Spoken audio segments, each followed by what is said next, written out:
Fighters Light. On a ringed planet ruled by tyrants, tormentors, and bullies. The ringed world has been blessed with fighters of light reflecting each of his or own unique spirit. Lurking in the darkness behind the ring's aegis gangs, thieves, even dark spirits that rule the planet. It's on fire. Katana is outside of her futuristic house on a glowing sidewalk looking astonished. "Oh my gosh, you're home," her best friend said to her as they looked confused. At once a man ran out of the two-story White House along with two men that followed behind. Each of them looted the home carrying weapons. "Dad," she screamed. The neighbors started to crowd around the scene. Then a man wearing a white lab coat with glasses walked out the door tiredly. "Dad," she screamed. The woman ran to her beaten father as he fell to the ground. "Father, what happened?" "The G members from the equator. They stole our precious treasure." "The heirloom?" Katana asked. "The sword," the man said, coughing blood. "They took it." "Where's mother?" she asked. "Still inside." The woman dropped her backpack and ran into the flaming home. "No!" her friend screamed. Katana immediately noticed flames growing more out of the hallway. She sees her mother on the ground in the next room across from her. "I'm going to get you out of here," Katana said, trying to lift her up. The mother then opens her eyes while lying on her back while wearing a lab coat. "Daughter, it's too late," she muttered. "The sword sliced my vitals." Katana looked even more sadder when she spotted her wound in a bloody vertical cut. "Go now before the entire house catches on fire." Katana looks around and sees parts of the roof falling to the ground, trapping her path back from the living room. She then looks back at her deceased mother. While grabbing her mother's lifeless body leaning on her shoulder, more fire appeared all around the living room. As she reached the opened door, the roof caved in even more, pushing hot wind from the flames on her left. "We're almost out, Mom," she said, when she reached the hallway. Unfortunately, the entire path was blocked by flames. "I guess this is it," she said to herself, closing her eyes teary-eyed. But when she opened them, all the flames were completely white. A ghostly light was substituted for the flames' usual colors. "What, am I dreaming?" She looked at her leg and noticed the white fire did not burn herself. Confident that the flames were safe, she walked through them carrying her mother on her shoulders. Katana, her friend, and a crowd of onlookers looked joyful when they saw her. She laid her mother on the ground next to her father as water fighters came to the scene. "Late as usual," her friend commented as they rushed to her home. "I'm sorry, Katana, he didn't make it." Katana looked at her lifeless body and wept. 2 weeks later. Katana is in the Negt town, in a futuristic city called Bloomeria. Hovering cars, people with luminate clothing, and even droids of purity moved about their business in the city of joy. Katana is with her friend dining in an exquisite restaurant decorated with patterns of blue light and white walls. A druid with a funny-looking face rolled from the kitchen on the nice blue-tiled floor. "It's here, it's here," her friend with black hair said joyfully as usual. "You're always excited to eat, Melfina. So, what are your plans for the future?" she asked after eating a bite of sandwich. "I want to travel the world," she responded.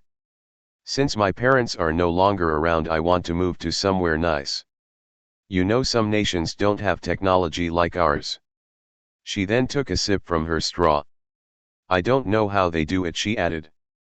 "I for one wouldn't be caught dead living in a humble environment," she added, looking at her advanced phone-like device on the table while drinking. Wham! A bat slamming on a counter full of notes caught the attention of all the guests in the restaurant. 3 bandits walk around the restaurant fearlessly with their weapons. "Hey, you can't do that," a man sitting alone in a chair said. "Just give him what he wants, they're the G gang," the scared clerk said behind the counter. The one with the bat walked to the brave person. "And who's going to stop me? There's no such thing as a policeman in this world. We own the entire world," a man with a red mohawk said with all black attire walked towards the man with a dagger. He then aimed his short sword at the man. "Give me all your money and I'll let you live." All right, The man starts to empty his pockets. Your turn, the other bandit said with a sword pointing at a woman with her children at a separate table. We have to run, Katana, Melfina said. Katana looked at the one with the sword surprised. Wait a minute, that's my family's heirloom. The one with the dagger walked over to the two women because of their beauty. Your money or your life, he said, readying his blade for anything. Melfina reached into her pocket and began to hand over her money, but Katana didn't move. What's wrong? Can't you follow directions? Katana pushed the table with all her might, kicking it, which caused him to stumble. Keep the money and go, Katana said. They both ran to the egate that was clear. The bandit with the dagger threw his weapon like a dart. Watch out! Melfina shouted as she extended her left arm and the blade struck her limb. Melfina, are you all right? Katana questioned, then looked outside the glass doors. The three bullies walked up to the woman quickly. There's nowhere to run. Even if I fled, the bandits from outside their van would surely kill me, she said to herself. She quickly picks up the dagger that was thrown and charged at the one without a blade. She stabbed him in the chest quickly, then the one with the bat hit her hard at her side, making her back away in pain. You killed him, the one with the sword confirmed. The man with the bat started to hit the woman as she tried to defend herself. Everyone in the crowd looked at the event afraid. You cowards! Melfina shouted. Melfina with her bloodied arm ran and kicked the back of the bandit, making him fall to the ground. What's the hold up? Two more bandits have entered the room with ages. The one with the sword started to walk towards the scene. Melfina turned around and walked slowly backwards by a table of uneaten food. She grabbed a bowl of red soup that was on the table and threw it wildly on the one with the sword. Ack, that's hot, the man said. Melfina then ran and shoulder pushed the bandit, making him drop his sword.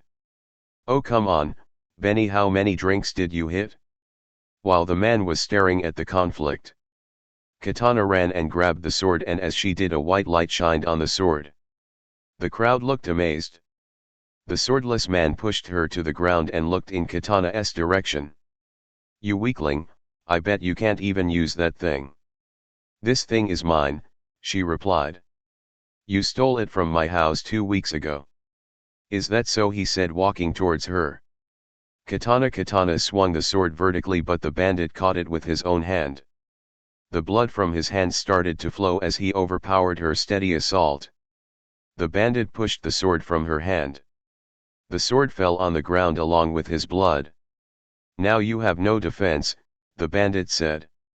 Katana backed up slowly, not knowing what to do. He then quickly equipped a spiked gauntlet. I can't swing that thing even if I tried, he said, and speedily walked towards Katana. Katana looked at the man's shirt that was stained with the red soup.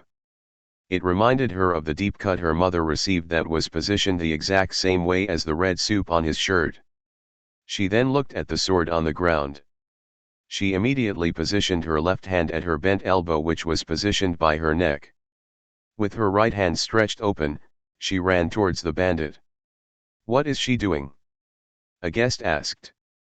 Katana attacked the same spot of the soup, striking it with all her strength by slashing the spot with the side of her opened hand. When she made impact, at once a ring of blue shock waves engulfed his body. What was that heat and light? He said, with his same wound positioned exactly as her mother's. Defense, she responded. She then ran to him angrily and punched him 2 times with both fists, one after another.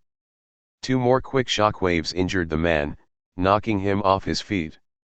Katana. Melfina responded, astonished.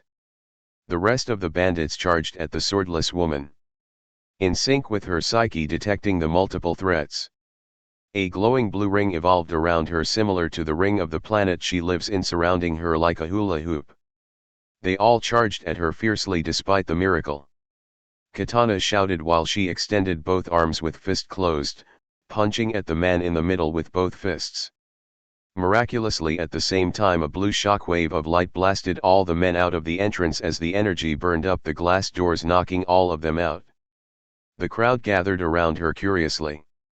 "You're an angel," one person said. "I want to be like you when I grow up," a young girl commented. Then they all cheered. "I wish I had courage like you," another man said. The ring disappeared as she walked towards Melfina. "How in the world did that happen?" she questioned. They both turned and looked at the antique sword laying on the ground, shining white. 3 months later. Our hero now lives in a humble setting next to a calm lake in the nation of Selene. Away from the affairs of the world, Kitana is now dedicated to mastering the light that she displayed in the restaurant some time ago. They have taken over the entire world. Kitana watches the news in her new humble home with less high technical features compared to the homes from her place of birth. As long as they rule the equator with an iron fist, then nothing can be done, a man said next to a woman with a mic. Indeed, Nelson, they conquered yet another territory in the continent of Hans, which is the entire nation of Vespol, lying right on the equator's path. What? I can't believe this, Kitana said, looking at the TV with a book in her hand in her room. Kitana, while sitting on a chair by a wooden desk, stares off at her family's heirloom resting on a table. "Light will always cancel the darkness of evil," she said. Then starts to speak in her mind. "Ever since those miracles at the restaurant, I've become famous. The entire world knows about how me and Melfina defeated the bandits with that power. But I was never able to do it again. Maybe in this more quieter environment of Salas, maybe I can find myself after all that's happened." Kitana leaves her home that is isolated by the lake, wearing clothes similar to the aboriginals in the area. While she walks down the street with her sword on her waist with a medieval-looking armored shirt, she sees a man having trouble catching breath sitting on a bench. "Are you all right, sir?" "No, the park. It's haunted." "What happened to you? You look fatigued." "My family member has been missing. When we walked through there, I felt a strange feeling beyond my comprehension. When I looked back at Keeson, he looked disturbed too. Then all of a sudden I blacked out." "Where is Keeson?" she asked. "I don't know. I feel like my whole body has been drained." Kitana looked at the shadowy park from afar and ran to its direction at once. On a path made of tan sand surrounded by trees and benches, our hero notices a shrine nestled within the trees which blot out the star's light. Maybe he's captured. She withdrew the blade, holding it in position as she walked in the simplistic structure made of wood. Below the shrine was a huge hole inside of the wooden floor. "I guess he's not in here," Kitana said, then walked aimlessly in the park. "There's not a soul here," she said to herself. "Oh, but you're wrong about that." A sinister-looking man with the same styled armor shirt appeared behind her with an unusual sword by his waist. "So you're the famous heroine of light. Do you have the missing child?" "Oh, he's fine," he said. "He wandered off first before his old man did." The mysterious man walked towards her slowly. "You see, I really traveled here just to see you. Your light has shone on the darkness, giving us form." "What do you mean?" Kitana asked. "Show me your power," he said, getting in a fighting stance. The man ran to her and tried to punch her. She blocked the punch by pushing his fist away with her wrist. "You and that wrist of yours," he said. Then she kicked him to the side with her right leg. "Very weak," he commented. He countered by a frontal kick. She shook the pain off and used her left arm that is stretched, positioned in front of her with an open hand. With her right hand she readied her fist. "I have to have space to avoid," she said in her mind. Alamace quickly walked close enough to her and tried to punch her again, but due to her using her left arm as a measuring sense, she dodged the swing and countered with double kicks to his side. Alamace felt the pain but hid his hurt. "Not enough kicks, sweetheart." He then pushed her to the ground with all his might. "I'm taking your sword," he said as he walked towards her. "So I can master light and darkness." Kitana gets up tiredly, and readied her fighting stance. "The sword stays with me," she shouted angrily, thinking about her dead parents. Alamace then unscathed the black sword as he walked to her. The heroine stood up, raised her right arm with an open hand but fingers closed tightly together. She then gripped her left hand on her raised right arm. Alamace got close enough to swing his blade, but as Kitana struck downward with all her might using her wrist as a weapon, her arm started to glow. When she chopped his chest by using her arm as a sword, a shockwave of blue light engulfed his entire chest. Her arm sword revealed a bloody wound as if she had a large sword. "Now that's the ticket," the man said sarcastically. "Thanks for the empowerment." "What do you mean?" "The more you fight with someone with a dark blade, the more power I can draw from your attack as long as you don't kill me. That's why I followed you." The man closed her eyes and the sword glowed black. He then slashed the weapon at Kitana with a wave of black light as it went through her shoulder. Alamace walked towards the heroine sitting on the ground because of her wound. "Now the sword is mine," he said. "Evildoer!" someone shouted. A group of people wearing their armor attire ran towards the scene. Alamace then looked at Kitana. "I will be back for that sword." Then he runs away towards some trees. "Are you all right?" A gentleman with short hair and black attire was surrounded by 20 people. "It's her, the woman from that restaurant," one person said with blonde hair and blue attire. Kitana stands up tiredly. "Have you been harmed?" "I'm fine. He took the dark blade that we hid underneath the shrine. We never would have thought that anyone would steal it." An older man wearing a beige hat and a gray armor shirt said. "Who was that guy, does anyone know?" Kitana questioned, looking at their faces. "He's not human." A man with glasses walked towards her from the crowd. "How can you tell, Lan?" The woman said "Negt" to her. "Trust me, I can tell," he responded. Kitana touched her wound because of the pain. "Come, we'll patch you up, then you can be on your way," the lady said. "Thanks," she replied. "My name is Mala," she replied with a smile. Kitana is now in a humble home eating dinner with her patched up body along with Mala and the man with the glasses. "You're new to this area, so I'll inform you," Mala said. "The reason why we were really grouped together like that is because we are ready to combat the G members." "Seriously?" Kitana responded. "Yup, ain't that right, Saitan?" The intelligent-looking man finished drinking his tea and looked at Kitana. "Yes. At the time where most people begin to sleep, the group comes by the neighborhood to collect a fee from each home, but we've chosen to stand up to the jerks. If we don't pay them weekly, they'll kill us on the spot." The short-haired old man walked in with a plate of fried fish and set it in on the table. "Oh, right on time, Yokanaz," Mala said, hungry. "We've chosen to stand up to them even though weapons are not allowed, but somehow they are getting away with its usage." "What is the dark blade?" Kitana asked curiously. "The dark blade is an evil blade that chooses its master. Only those with a wicked heart can touch it," Saitan responded. "The blade zaps anyone to death that touches it," he continued. "I have a sword too. It is my family's antique. It's called the Sword of Trial." Saitan, Mala and Yokanazasa stopped and looked at her surprised. She then took the sword and placed it on the table. "You're lucky," Mala said. "Now this sword is different from the dark sword," Yokanazasa said. "It will test your resolve. The more your desire to defend others, the more it will lend you its power." Saitan said. "There are 5 blades total," Yokanazasa added, "hidden around the world." The 4 ate their meals and walked Kitana out the door. "Thanks for the hospitality," she said, walking out the door and headed to her home on foot.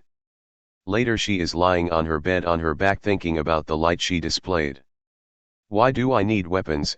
she said to herself. "I hate them," she replied, looking at her wrist with stretched fingers. She then cried herself to sleep.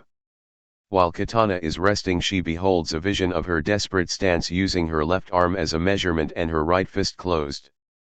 She saw a clip of herself evading the punch using this stance. Next she saw a vision of herself punching the bandit with both fists at the exact time, releasing the blue shockwave. Lastly she saw a vision of her kicking at Alamace's side once when she kicked him the first time. That had no effect, then instantly afterwards the double kicks she did again was shown. The two clips of her kicks in the vision ran together like a videotape that fast forward. Then immediately afterwards Kitana woke up. I had a vision for the first time, she said to herself sitting up on her bed. She then looked at her right wrist on the opposite side of her thumb, reminding her of the edge of a sword. But maybe, there is nothing wrong with fighting in order to protect, she said. Kitana walked outside and walked towards Mala's home. So you fools think that you can put a stop to us ruling? 30 G members squared up against the rebels ready to fight. They ran towards each other and engaged in a rumble of might. Kitana watches from afar curiously. Saitan fought two alone with his gauntlets tipped in fire. Mala faced off against another with a stick and Saitan was behind the fighters throwing rocks. It's too many of them, Saitan said, up against a strong-built man. He rapidly punches the man with all his strength, trading strength for speed. G-member kicked Saitan in the chest, then punched him continuously. Mia grabbed a brick from a person yard and slammed the head of her opponent. Though the warriors fought hard, they started to be overwhelmed with more than they could handle. Kitana runs to the battlefield. What can you do? A man said, seeing a woman running to her with her sword by her waist. While using speed to her advantage, she hit the stomach of the man with a flying knee. Then she chopped the neck of the man, making him trip. Another G-member with a pocket knife headed towards her as she got in her new stance. She dodged the knife-wielding swings twice, then she double-punched the chest of the man simultaneously, making a shockwave on the man's body from his heart. The power caught the attention of most of the G-members and residents. She's on our side, Yokonezasa's shouted. Finish them off. This motivated the defeated warriors to fight more with all their strength. The members of the G-members started to run. Two G-members walked towards the woman with fire with daggers attached by chains. They swung the dagger by the chain together. Luckily she ducked and sidestepped out of the way of the slashes. She composed herself and got in her stance, using her left arm to get a more spiritual feel of their next move. I have to hit them up close, Kitana said to herself. Then she looked at their chains. It's like a snake. She unexpectedly ran up to one of them and tangled her left arm with her opponent in a grip. The man then started to stab her with his chain dagger, but was too late, for she rapidly punched his head multiple times. She got him in a unique lock, Saitan said, observing her as the G-members ran away. She then let go of her constricting grip as the man fell to the ground. You hurt my brother, the member said, running to him. With her stance she examines the man swinging the dagger chain like a rodeo performance. Mala kicked the back of the man, then Kitana kicked his side 3 times rapidly. Aha! With each kick blue shockwaves burned his clothes and body. When the man fell to the ground, Kitana looked around, seeing G-members on the ground getting up to retreat as the residents stared at her astonished. Yeah! Someone shouted and they all rushed to the woman cheering. Kitana is standing next to a peaceful waterfall along with all of the warriors that stood up against the bullies. Boldness, endurance, and commitment. In that order, that is how I survived these fights. Please tell us, an old man said, how did you fight like that? I learned through a vision that my attacks had to be properly planned so I can use them correctly during combat. We're just normal folk, but our ancestors were warriors. Can you teach us your technique? A middle-aged man asked. Those kicks you did was awesome. Kitana looked at her sword momentarily, then looked at the man with a smirk. Defending oneself should be born naturally from your own willingness to survive. I'm not a good teacher or a fighter, but I feel that you should be your own unique fighter, she responded with a smile. That makes so much sense, a woman said in the crowd. Genius, Saitan commented, pushing up his glasses. Mala stood in front of her. Well gang, let's try it. They all spaced out, trying to find their own fighting style. One by one, along with Kitana as the beacon of light. More territories of the G-members fled from the control of the descendants of the ancient warriors. News of her bravely spread like wildfire across the world, and at the same time making the G-members fearful. The leader of the G-members is stationed in the country of Norda. He sent me an invitation in hopes of putting a stop to our defense. He is in store for a rude awakening. The flying car Katana landed on a lustrous skyscraper among the futuristic buildings nearby. I'm glad you can make it. A man wearing a unique suit, popular to the nation, stood up from behind his desk. Katana walked in with her old-fashioned clothing popular from Salas. Please hear my offer. The man said with slick black hair and black suit. Will there be anything else, Mr. Norda? The butler asked him by the door. No, you may leave. The man closed the doors behind him. If you will give me your sword, then I will make you head of the G member. G members killed my family, she responded angrily. You are all guilty of crimes. That may be true, but this is my world. I run everything in this planet because I took it over by abuse, intimidation, and harassment. The woman charged at the man with her sword hand of light. She cut his body with the blade vertically. The man began to laugh.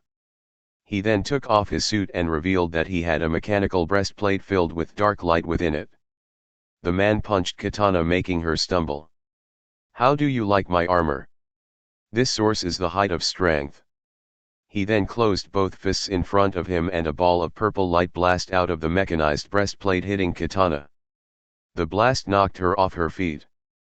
I was the one that sent my men to retrieve your ancient weapons from your home. Katana stands up in pain. He ran to her and tried to punch her, but she chopped his punch away, then landed 2 kicks to the tyrant, sending shockwaves through him. The man shook the heat off with endurance. Well, that hurted. His artificial armor must be absorbing the impact from my power. He then pointed his fist at the woman and his iron hand shot at her, connected by a metal-like source. I was a friend of your parents long ago. They were great researchers and inventors, but I knew they were hiding something. Katana punched the man 2 times, quickly sending shockwaves, but he endured the attacks, throwing her to his desk. You monster, Katana said, upset, getting up. I rule this world with an absolute fist. The heroine of light closed her eyes, thinking about the waterfall and all the people looking up to her while in her fighter's stance. Then immediately the blue ring of light reappeared around her, rotating majestically. The villain shot another blast at Katana. She got in her trump card stance and sliced the blast in half with her sword arm. The explosion caused the fire alarm to go off as the sprinklers came on. There's more where that came from, he said. I beat your father to death with my own punches, but this blast here really packs a punch, he said. A huge purple laser beam came towards Katana. Knowing that this beam was too powerful and quick to block, with tears in her eyes, she instinctively punched the beam multiple times as balls of fiery blue lights shot from her fists multiple times. The more she kept punching furiously, the more the beam started to be pushed back. She kept punching with all her might, thinking about her parents, which gave her strength to overcome the blast, sending her energy and his own attack back at the man. Whatever was left from the tyrant's body smoldered with smoke, and an enormous wall had a big hole from the lights. Melfina, while driving the flying car, hovered by the damaged hole in the wall. Come on, she shouted from the window while piloting, opening the passenger door by a button. Katana ring subsided, then ran to the car and jumped into the flying vehicle. Katana is at a grave overlooking her parents' gravestones. The ring appeared around her body again automatically, but not moving. With this light of justice I will always defend your honor.